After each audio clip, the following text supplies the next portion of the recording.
Good morning, bachcho. How are you all? Say happy Karwa Chauth to your mother from my side. Okay, one thing you can do today that you can make her relax all the time. Let her not do any work today. है ना, आज के दिन एक दिन के लिए उनको ऑफ दीजिए ताकि उन्हें अच्छा फील हो. It will be the best gift to her. Okay, let's start a topic today, which is area of the segment of circle. This is circle, this is sector. जो हमने पिछली वर्कशीट में पढ़ा था, दो रेडियाई के बीच और एक आर्क के बीच में जो होता है वो आपका सेक्टर होता है. And today will study the segment. ये आपका सेगमेंट है जहाँ आर्क और एक कॉर्ड है. सेक्टर के अंदर आर्क और दो रेडियस है और सेगमेंट के अंदर आर्क है एक तरफ और एक तरफ आपका कॉर्ड है. ठीक है. सो जब हम ऐसा सेगमेंट बनाते हैं तो एक ऑफ कोर्स माइनर सेगमेंट होता है, एक मेजर सेगमेंट होता है. जैसे सेक्टर में होता था ये माइनर सेगमेंट और ये मेजर सेगमेंट. ठीक है. सो आज आप ये देखेंगे कि कैसे इस सेगमेंट के एरिया को कैलकुलेट करते हैं. आपने एरिया का सेक्टर निकालना सीख लिया था, माइनर सेक्टर का, मेजर सेक्टर का. Area of a segment is a region bounded by the chord and its corresponding arc. जैसे आप ये देख रहे हो कि ये सेक्टर है और यहाँ पर आप देख रहे हो जैसे आपने ये बनाया और ये आपका सेक्टर बन गया और यहाँ पर आपने कॉर्ड बना दिया तो ये आपका रह गया ट्रायंगल बन गया एक. ठीक है, ये आपका एक ट्रायंगल बन गया और ये जो छोटा सा हिस्सा है ये आपका सेगमेंट है. तो अगर हम इस सेक्टर के अंदर से ये ट्रायंगल माइनस कर दें तो हमारे पास ये पूरा सेगमेंट का एरिया आ जाता है. एक बार मैं इसको फिर से समझाती हूँ. जैसे कि आपके पास ये अगर सर्कल है और इसमें हमने ये सेक्टर का एरिया निकाल लिया. सेक्टर का एरिया आपको निकालना आता है, पीछे हमने सीखा था. अब यहीं पर एक ऐसे भी एक कॉर्ड बनी हुई है. तो अगर मुझे इसका सेगमेंट का एरिया निकालना है, जिसको मैं शेड कर रही हूँ, तो उसको हम कैसे करते हैं. एरिया ऑफ द सेक्टर हमको निकालना आता ही है. उसमें से अगर ये ट्राइंगल निकल जाए तो सिर्फ सेगमेंट का एरिया रह जाएगा, है ना. तो इसको यूज़ करके आज हम इसका तरीका सीखते हैं कि कैसे कैलकुलेट करते हैं. जैसे यहाँ पर एक सर्कल है और एक रेडियस दिया है और कॉर्ड दिया है, दोनों 4 सेंटीमीटर है. ठीक है, तो सर्कल बना है, इस पे रेडियस भी 4 सेंटीमीटर का है और कॉर्ड भी 4 सेंटीमीटर का है. एंड आपके पास फिर एक ट्रायंगल हो गया OAB. अब आपको इसका निकालना है area of the minor segment. तो ये आपका माइनर सेगमेंट हुआ, ये वाला हिस्सा ये आपका माइनर सेगमेंट हुआ. तो ये आपको निकालना है. इसको निकालने के लिए हम क्या करेंगे, हम ये देख रहे हैं कि OA, OB और ये AB सब 4 सेंटीमीटर है. इसका मतलब ये एक इक्विलेटरल ट्रायंगल है. इक्विलेटरल ट्रायंगल में सारे एंगल्स क्या होते हैं, 60 डिग्री. इसका मतलब सेंट्रल एंगल आपका 60 डिग्री है. आप एरिया ऑफ द सेक्टर निकालिए. एरिया ऑफ द सेक्टर के अंदर थीटा को 60 डिग्री पुट कीजिए. चलो अब हम इसको सॉल्व करते हैं. इसको थोड़ा बड़ा कर लेते हैं. अब यहाँ पर since OAABOB they are 4, it is an equilateral triangle. So angle AOB और theta is equal to 60 degree. ये आपका 60 डिग्री रहेगा. अब area of the minor segment जब निकालना है, इसके लिए आपको ये फॉर्मूला करना है theta upon 360 degree pi r square. ये तो आपका हो गया एरिया ऑफ द सेक्टर, जो पिछली वर्कशीट में आपने किया था. सेक्टर में से ट्राइंगल का एरिया माइनस करना है. ट्राइंगल का एरिया निकलता है half r square sine theta से. ठीक है, NCERT में इसका एक कैलकुलेशन है, एक पूरा मेथड है कि कैसे निकलता है. अभी फ़िलहाल आप इसको लर्न कर लीजिए कि एरिया ऑफ द ट्राइंगल निकालने के लिए आपको half r square sine theta के इक्वल होगा. इसको माइनस कर देंगे तो हमारा area of the minus segment निकल जाएगा. तो अब इसकी वैल्यूज़ कैसे पुट हो रही है, देखो बच्चों. इसकी वैल्यूज़ पुट होने के लिए थीटा की जगह आप 60 डिग्री डालेंगे. यहाँ पर क्योंकि आपका 60 हो गया है, ये आपने देखिए इक्विलेटरल ट्रायंगल है तो ये 60 है. ये 60 हो जाएगा. 60 अपॉन 360 पाई, पाई को पाई रखा है या 3.14 रखेंगे. आर यहाँ पे 4 into 4 minus half r square यानी 4 इंटू 4 और साइन 60. तो अब आप 4 इंटू 4 सॉल्व कर सकते हो और साइन 60 की वैल्यू √3/2 जो हमने ट्रिग्नोमेट्री में लर्न की थी, है ना. टेबल आपको मैंने एक बताया था ना कि 0, हाफ, 1/√2, √3/2 एंड 1, ये साइन की वैल्यूज़ थी. तो ये था 0 डिग्री, 30 डिग्री, 45 डिग्री, 60 डिग्री. तो ये 60 डिग्री की वैल्यू थी √3/2. ठीक है, और यहाँ पे 60 और 360 कट हुआ है तो ये 1/6 आए. तो इसके बाद ये आपका आ गया, ये 4 और 6 भी आपस में कट करें तो यहाँ पे 2 और ये 3, तो 2 4 ज़ा 8 पाई. और बस इसको अनसॉल्व छोड़ दिया, पूरा और सॉल्व नहीं किया, माइनस यहीं पे करके छोड़ दिया. इसको हम और आगे कर सकते थे. √3 की वैल्यू पुट करके जो आंसर आता है 4 से मल्टीप्लाई करते, यहाँ पे पाई की वैल्यू 3.14 पुट करते और फिर इसको सॉल्व कर सकते थे। तो अदरवाइज अब यहाँ पर भी इसको छोड़कर अगर √3 की वैल्यू नहीं दी हो तो आप यहीं पर भी क्वेश्चन को सॉल्व करके आगे बढ़ सकते हैं। सेंटीमीटर स्क्वायर में आंसर रिपोर्ट करना है बिकॉज ये एरिया है, एरिया हमेशा स्क्वायर सेंटीमीटर से स्क्वायर मीटर्स में होता है। ठीक है, तो सर्कल का एरिया है इसलिए सेंटीमीटर स्क्वायर, माइनर सेगमेंट का एरिया हमने निकाला। सो आपने क्या सीखा, इस तरीके से आप इस फॉर्मूले से area of the minor segment निकालेंगे। चलो एक दो क्वेश्चंस और करते हैं। यहाँ पर आपके पास एक रेडियस ऑफ द सर्कल 10 दिया है, ये 10 दिया है, एंगल सबटेंडेड आपको 90 दिया है, यहाँ पर 90 दिया है। Area of the minor segment निकालना है and area of the sector, area of the minor segment निकालने के लिए आप एरिया ऑफ द सेक्टर में से area of the triangle minus कर देंगे और उसके लिए फिर क्या रहेगा, एरिया ऑफ द सेक्टर होता है pi r square theta upon 360 degree, ये आपका रहता है pi r square theta upon 360 degree minus half r square sine theta. Pi की जगह 3.14 डाला, आर की जगह 10 है, 10 इंटू 10, थीटा आपका 90 है तो 90 upon 360 degree minus half r square is 10 into 10 और साइन 90। तो अब आपका ये 10 इंटू 10 रहा 4 और ये 90 फोर द 360 आपका ये कट हो गया, इसको यहाँ पर आपने कट किया है। सो ये आपका 10 into 10 upon 4 minus half sine 90 की वैल्यू क्या होती है, साइन 90 की वैल्यू होती है 1, अब ये पीछे दिखा था। सो ये आपका इस तरीके से आ गया। अब आप इसको सॉल्व करोगे, 3.14 इंटू 25 आ रहा है, ये कैसे, ये 100 है और ये 4 है, 4 का टेबल 25 तक किया तो 100। ठीक है, ये आपका ऐसे कैंसिल होके और यहाँ पर इसको करोगे तो 2 5 10 50 बना। सो इसको मल्टीप्लाई किया, 50 माइनस किया तो तुम्हारे पास 28.5 सेंटीमीटर स्क्वायर आंसर आ गया। ओके, और इसके बाद आपसे कुछ और भी पूछा गया, area of the major segment. Minor segment का एरिया निकालने के बाद मेजर सेगमेंट का भी हम एरिया निकाल सकते हैं। कैसे, सर्कल के एरिया में से माइनस कर दीजिए। सर्कल का एरिया कैसे निकालते हैं, pi r square, pi r square में से जो आपका ऊपर माइनर का निकला 28.5 ये माइनस कर दो, तो पाई आर स्क्वायर में पाई की वैल्यू 3.14 और आर की वैल्यू 10 इंटू 10, इन सबको मल्टीप्लाई करके 28.5 को उससे माइनस करो, ये आपका आंसर रिपोर्ट हो जाएगा सेंटीमीटर स्क्वायर्स में। सो आपने ये फॉर्मूला सीखा, area of the minor segment के लिए मेजर का निकालना है तो सर्कल के एरिया से माइनस कर दीजिए। ओके, सो ये हमारा फॉर्मूला है जो हमको याद रखना है। आज की वर्कशीट में आप ये सीख रहे हो। सेक्टर में आपने ये सीखा था pi r square theta upon 360 degree, ये आपका एरिया ऑफ द सेक्टर था। ठीक है, माइनर सेक्टर के लिए माइनर एंगल लगा देते थे, मेजर सेक्टर के लिए मैंने आपको बोला था थीटा भी मेजर वाले का ही ले लो, है ना। और अगर तुम सेगमेंट निकाल रहे हो तो इसी के अंदर तुम area of the triangle minus कर देते हो जो कि half r square sine theta होता है। तो चलो एक और क्वेश्चन देखते हैं। Find the area of the minor segment of circle of radius 5√2 and length of the chord is 10 centimetre. तो यहाँ पे लेंथ ऑफ द कॉर्ड आपको गिवन है, रेडियस गिवन है और थीटा नहीं गिवन है। पिछले दोनों क्वेश्चंस में हमको थीटा गिवन था, थीटा गिवन नहीं है, तो यहाँ थीटा फाइंड आउट करना होगा। कैसे करेंगे, आपने ये फिगर ड्रॉ की, 5√2 है और ये 10 है, तो आप ऑब्जर्व करते हो कि यहाँ पर अगर हम हाइपोटेन्यूज का स्क्वायर लेते हैं सो वो बाकी दोनों साइड के स्क्वायर के इक्वल आ रहा है। आप ये देखो कि ये जो आपको 5√2 दिया गया था, आप इसको 5√2 इसको पुट करते हो, इन दोनों का स्क्वायर लेते हो तो वो इसके इक्वल आता है। कैसे, 5 का स्क्वायर होता है 25 और √2 का स्क्वायर होता है 2, है ना। तो 25 इंटू 2 हो गया 50, 5 का स्क्वायर 25 और √2 का स्क्वायर 2। देखो ये आपका 5√2 का स्क्वायर हम कर रहे हैं। ठीक है, तो इसका मतलब हुआ 5 का स्क्वायर और √2 का स्क्वायर।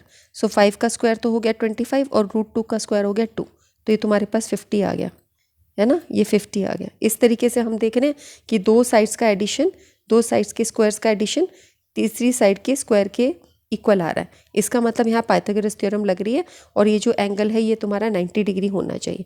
सो अब हमारा एंगल बन गया 90। एंगल का ही प्रॉब्लम था कि थीटा क्या रखें, तो थीटा आपका यहाँ पे 90 डिग्री हो गया।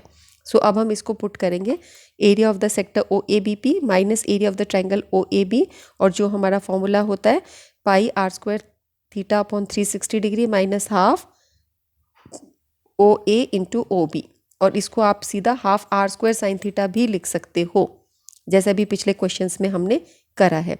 सो पाई की जगह 3.14, आर की जगह 5√2 का स्क्वायर, थीटा की जगह 90 अपॉन 360 डिग्री, और यहाँ पे तुम्हारा हुआ हाफ 5√2 इंटू 5√2, ये क्या हो गया half r square sine theta. Sine theta यानी साइन 90, अगर तुम इसको इसमें तुम्हें कोई कन्फ्यूजन हो रहा है तो तुम बस इतना सोच लो, half r square sine theta, ठीक है। और वैसे यहाँ पे कन्फ्यूजन वाली बात है नहीं, क्योंकि जो राइट ट्रायंगल होता है उसके अंदर तो हाफ बेस इनटू हाइट आप आराम से कर सकते हो। ये हम क्यों कर रहे हैं, बिकॉज हमें एरिया ऑफ द ट्रायंगल नहीं समझ आ रहा कैसे करें।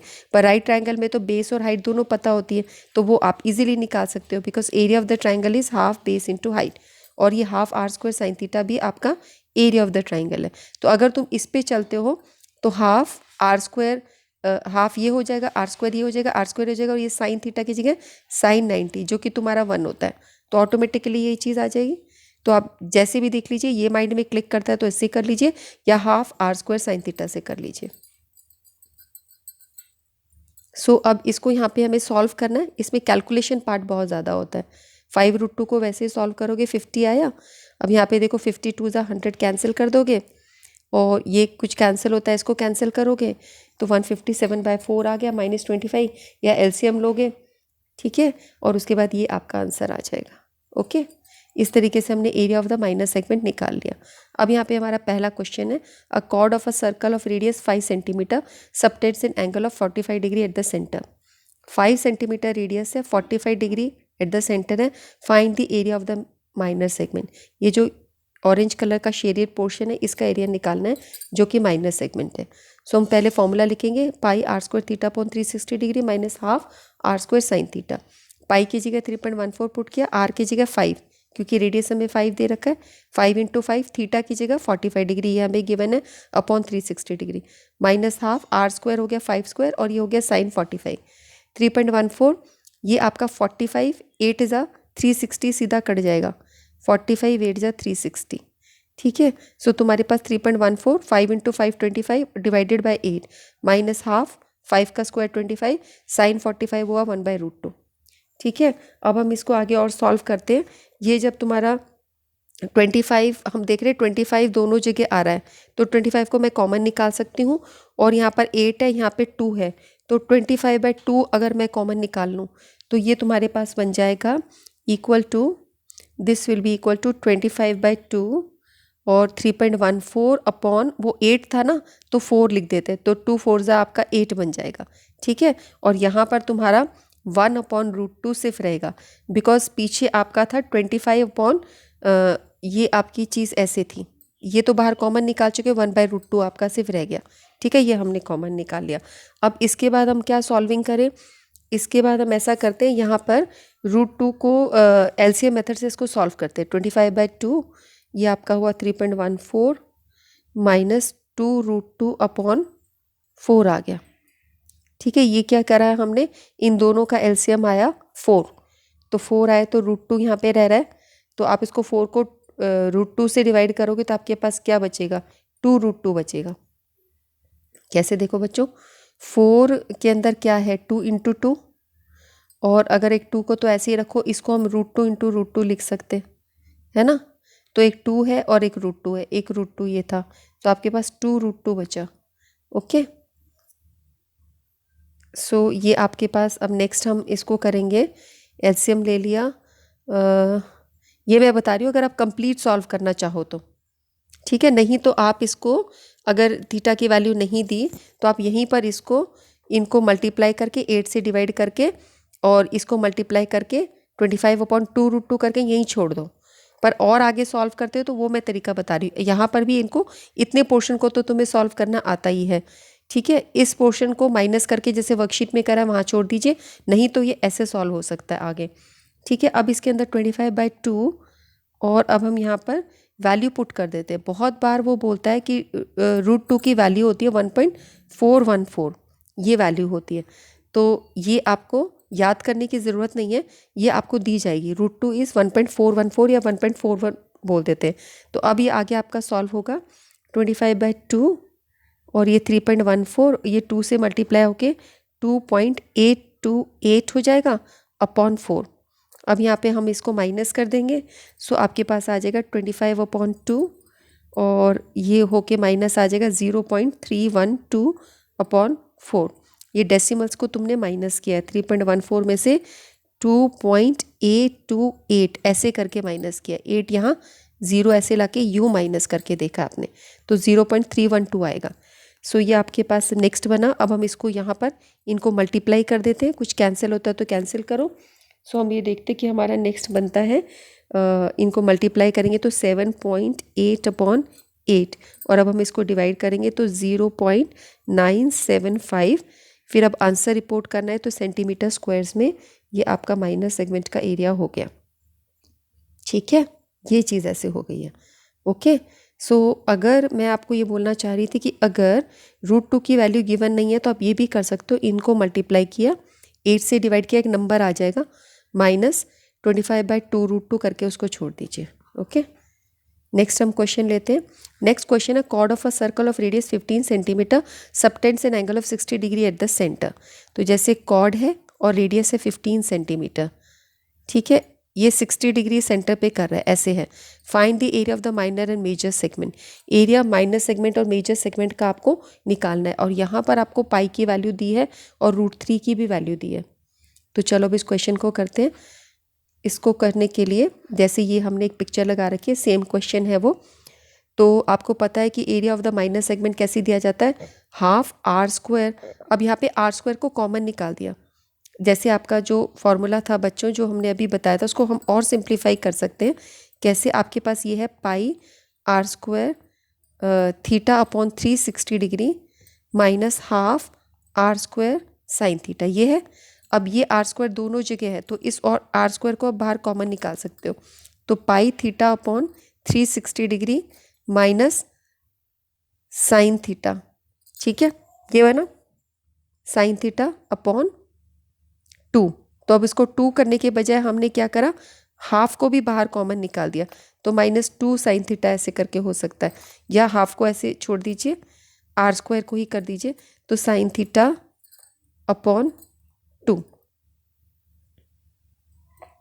ठीक है, ये चीज़ होगी। अब एक चीज़ और है, यहाँ पर R² को कॉमन निकाला गया, ये समझ में आ गया। अब यहाँ पर एक sin θ जो है आपका बच्चों, sin θ एक हमारे पास एक टर्म होती है जिसे तुम क्लास 11th में करोगे। इस फॉर्मूले में यहाँ पे थोड़ा सा उसका यूसेज है, तो वो मैं तुमको बता देती हूँ। जैसे sin 2θ को लिखा जाता है 2 sin θ cos θ। ये एक, जैसे तुमने tan वगैरह याद किया ना कि tan θ होता है, tan θ = sin θ/cos θ, ये चीज़ें हैं ना। तो एक उसमें ना तुम sin 2θ को ऐसे लर्न करते हो कि sin 2θ is given by 2 sin θ cos θ। तो अगर कभी हमारे पास sin 2θ ना हो, खाली sin θ हो, तो उसमें क्या हो जाता है, 2 sin θ/2 cos θ/2 ऐसे हो जाता है। एक ये होता है। तो अभी जो हमने ये क्वेश्चन लिया है, यहाँ पर जो sin θ है, ½ R² sin θ है ना, sin θ को ऐसे लिखा गया है sin θ/2 cos θ/2, और उसका जो 2 है वो बाहर निकाल दिया है। सो यहाँ पर आपका वो कैंसिल कर दिया उसके साथ में ना, जो 2 sin θ/2 था, और ये हाफ जो था, एक आपका ये हाफ था ना R² का हाफ, और 2 sin θ/2, ये 2 और 2 कैंसिल हो गया। उस तरीके से तुम्हारा ये फॉर्मूला बन गया। सो ये भी आपको एक आइडिया लग जाए। बाकी उस मेथड से भी आप कर ही सकते हो। देखो, आप sin πθ 360 डिग्री, थीटा को यहाँ पे 60 डालोगे अपॉन 360, और ये 6 कट होके 3.14/6 रहेगा, और यहाँ पे sin θ/2 तुम्हारा हो गया। तो थीटा कितना है, 60, तो 60/2 हो गया 30, sin 30 cos 30, तो ये तुम्हारा आएगा √3/4। और इसको तुम सीधा अगर sin θ में करते हो तो तुम्हारा क्या है, sin 60, तो वो तुम्हारा क्या आता है, √3/2। ठीक है, और हाफ से और मल्टीप्लाई होके वो क्या हो जाएगा, 4, तो यही नंबर आ जाएगा। ठीक है, इसकी जगह अगर तुम सिर्फ sin θ लिखो और हाफ भी लिख रहे हो, हाफ sin θ भी लिखो, तो यही चीज़ आपकी आ जाएगी √3/4। sin 60 पुट करोगे √3/2, और 2 और 2 मल्टीप्लाई होके 4, ये चीज़ आ गई। ठीक है, और R² हमने कॉमन निकाला है। क्लियर हो गया ना। अगर ये दिमाग में ना रहे तो उससे भी तुम कर सकते हो। 15² हो गया 225, इसको हमने सिर्फ कॉमन बाहर निकाल लिया, थोड़ा ईजी हो जाए। अब यहाँ पर हमने यहाँ पर इसको पूरा सॉल्व किया, इसको इससे डिवाइड कर दिया, और √3 की वैल्यू है 1.73, उससे 4 डिवाइड कर दिया और इसको चेंज कर दिया नंबर्स को। ठीक है, और फिर 225 से मल्टीप्लाई कर दिया, तो ये तुम्हारा नंबर ये आ गया। इन दोनों को माइनस किया, 0.902 आई, 225 से मल्टीप्लाई करके 20.295, ये हमारा निकला माइनर सेगमेंट का। इसमें कैलकुलेशन पार्ट काफ़ी होता है अगर पूरा सॉल्व करो तो। Area of the major segment निकालना है, तो अब ये थोड़ा इजी है। एरिया ऑफ द सर्कल में से area of the minor segment minus करना है। एरिया ऑफ द सर्कल आपका 3.14 इंटू आर स्क्वायर 15 स्क्वायर। सो 15 का स्क्वायर तो तुम्हें पता ही है 225, उसको इससे मल्टीप्लाई करना होगा, ये आंसर आ जाएगा। उसमें से 20.295 माइनस करना है। तो बस तुम अब ये ध्यान रखना कि डेसिमल का सब्ट्रैक्शन हो रहा है, तो ये थोड़ा केयरफुली करनी है, ठीक है। क्लास 10th के बच्चों को अब ये थोड़ा इन चीज़ों में परफेक्ट होके चलना होगा। सो ये माइनस करके सेंटीमीटर स्क्वायर इसका आंसर आ गया। Got it. नेक्स्ट क्वेश्चन देखिए, यहाँ पर है in a circle of radius 21 centimetre, radius 21 है, एंगल 60 डिग्री है। सेम क्वेश्चन है, रेडियस चेंज हो गया, तो एरिया ऑफ द सेक्टर निकालना है, जिसके लिए हमारा क्या होता है formula, pi r square theta upon 360 degree. और एरिया ऑफ द सेगमेंट निकालना है, उसमें क्या करते हैं, एरिया ऑफ द सेक्टर से ही half r square sine theta minus करते हैं, ठीक है। सो अब हम इस क्वेश्चन को करते हैं। जैसे पहला पार्ट है आपका एरिया ऑफ द सेक्टर निकालना है, तो लेंथ ऑफ द आर्क आपको ये निकालने की अभी ज़रूरत नहीं है, ये हम अभी नहीं कर रहे हैं, ठीक है। ये आपको एंगल दिया गया है, सो ये 60 डिग्री है। अब हम इसको सॉल्व करेंगे। यहाँ पर ये पोर्शन हम नहीं कर रहे, एरिया ऑफ द सेक्टर पे हम सीधा चलते हैं। एरिया ऑफ द सेक्टर तुम्हारा हुआ pi r square theta upon 360 degree. So 22/7, r की जगह 21 इंटू 21 और थीटा तुम्हारा 60 हो गया। 60 और ये तुम्हारे कैंसिल हुआ, 6 7 3 ज़ा 21 हुआ, सारे को सॉल्व किया, 231 centimetre square area of the sector. अब माइनस सेगमेंट करना है, तो area of the sector minus area of the triangle, और एरिया ऑफ द ट्रायंगल क्या होता है, half r square sine theta. तो 231 में से एरिया ऑफ द सेक्टर तो आपने सॉल्व कर दिया 231, इसमें से ये माइनस करोगे, तो अब इसमें साइन 60 की वैल्यू तुम डालोगे। साइन 60 क्या होता है, √3/2। तो अब कुछ भी यहाँ कैंसिल नहीं हो रहा, इसमें नंबर ज़्यादा हो गए। 21 को 21 से मल्टीप्लाई करोगे 441 आएगा, फिर √3 की वैल्यू पुट करोगे 1.73, तो 441 को 1.73 से मल्टीप्लाई करोगे, और फिर ये 2 और 2 4 इनसे डिवाइड करोगे। सो आपके पास 190.953 आ जाएगा। इन दोनों को माइनस करके 40.047 is the area of the minor segment, ठीक है। हमारा क्वेश्चन यही था कि आप एरिया ऑफ द निकालिए, एरिया ऑफ द सेगमेंट। तो ये माइनर सेगमेंट ही है, इसने स्पेसिफाई नहीं किया माइनर या major. Area of the sector and area of the segment minor वाला हम निकाल चुके हैं। इसी में अगर वो मेजर सेगमेंट भी बोलता है, मान लो इसको क्लियर कर दिया जाए, तो मेजर सेगमेंट में तुम इसी को ही आगे बढ़ा दोगे। ये जो आपका निकला था अभी area of the minor segment, इसमें से माइनस, इसको माइनस करना होगा एरिया ऑफ द सर्कल में से। Area of the circle pi r square में से माइनस कर दो, ये जो आंसर आया था 40.047, यहाँ पर तुम्हारा 7 3 ज़ा 21 कट रहा है, थोड़ा सिंपल कैलकुलेशन हो गई, माइनस करो, ये आपका आंसर आ गया, ठीक है। तो इस सारी चीज़ में हमने क्या सीखा, हमने ये सीखा कि हमारे पास एक फॉर्मूला है जिसके अंदर हम एरिया ऑफ द सेक्टर कैसे निकालते हैं। यहाँ पर मैं ले लेती हूँ उस फॉर्मूले को, कि हमने ये सीखा कि pi r square theta upon 360 degree, ये तो तुम्हारा एरिया ऑफ द सेक्टर का फॉर्मूला है। इसमें से अगर तुम half r square sine theta कर देते हो, ठीक है, तो तुम्हारा एरिया ऑफ द सेगमेंट निकल जाता है। तो ये जो निकलता है ये माइनर होता है, इसका जो भी आंसर है उसको पाई आर स्क्वायर से माइनस कर दो माइनर वाले को, तो तुम्हारा area of the major segment निकल जाता है, ठीक है। ये आज आपने सीखा है। तो थोड़ा कैलकुलेशंस ज़्यादा है, बाकी इतना मुश्किल नहीं है। और जहाँ लगे कि कैलकुलेशंस आगे बहुत मुश्किल हो गई हैं, बहुत ज़्यादा टाइम लग रहा है, तो फिर तुम उसको लास्ट मोमेंट तक जितना हो सकता है वहाँ पे सॉल्व लाके फिर उसको वहाँ पे लीव कर दीजिए। बहुत एक चीज़ के कैलकुलेशन पे पड़े रहोगे, टाइम आउट हो जाता है, तो दूसरे क्वेश्चंस उसके पीछे छोड़ने नहीं होते। तो आपको उस वक्त ये सोचना होता है, डिसीजन लेना होता है कि एक क्वेश्चन को पूरा कंप्लीट सॉल्व करने में ज़्यादा टाइम लोगे या अपने और 2 क्वेश्चंस आगे के करोगे, ठीक है। सो बहुत सिलेक्टेड क्वेश्चंस है, इन सबको करोगे तो तुम्हें पता ही है कि मोस्टली आपको आंसर्स तक याद हो जाते हैं जब आप एक क्वेश्चंस की 4 बार प्रैक्टिस कर लेते हो तो, ठीक है बच्चों। सो आज बहुत ज़्यादा पढ़ा दिया ना आप लोगों को। चलो अब तुम इसको काम को कर लो और फिर हम नेक्स्ट वर्कशीट में मिलते हैं, ठीक है बच्चों। Bye bye.